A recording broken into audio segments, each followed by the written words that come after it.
The next question you want to think about is, what resources do you have to dedicate to your advocacy? And when I'm thinking about resources, I block it into 4 big buckets: your time resources, your money resources, your knowledge and experience, and your relationships. And so first, with time, I think for me this is the biggest resource that people overlook.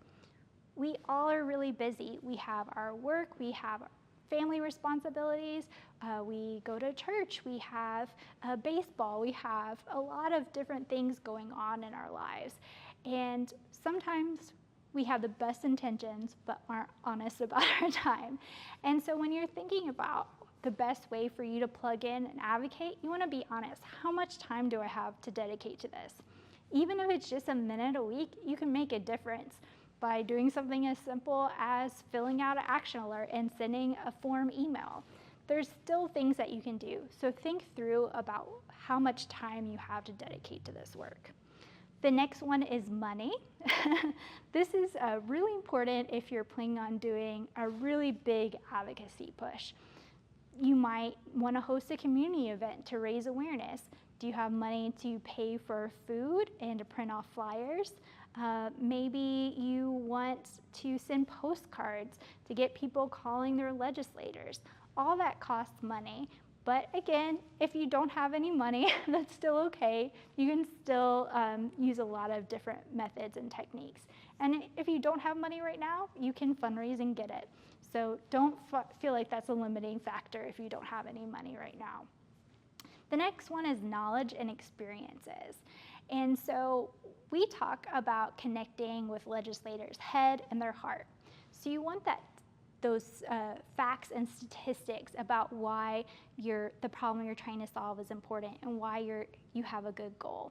And so the knowledge and data that you have around that from the work that you've been already doing in your research, trying to identify that goal law, is really helpful resource. But you also probably have that personal experience. A lot of people advocate and get motivated to advocate because of things that they've gone through in their lives or loved ones have gone through. And that's a really important way to get people activated, not just legislators themselves, to get them to care about those issues, sharing those stories, but also to get more people engaged in your advocacy work and getting them to contact their local elected officials about why they should support this goal law that you have. And then finally, the last thing is to think about your relationships. And so this could be a lot of different things, but the easiest resource that you have is all of your friends and family who love and care about you. And if you tell them that this is really important to you and can they email their legislators, they probably will. And that helps because every email, every phone call into legislators makes a difference. But you can think about relationships more broadly. Think about the elected officials that you're trying to persuade at the General Assembly.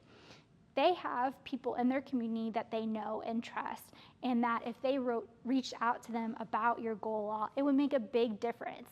So think about, do you have connections in that person's community, that legislator's community, that would persuade them to vote a certain way?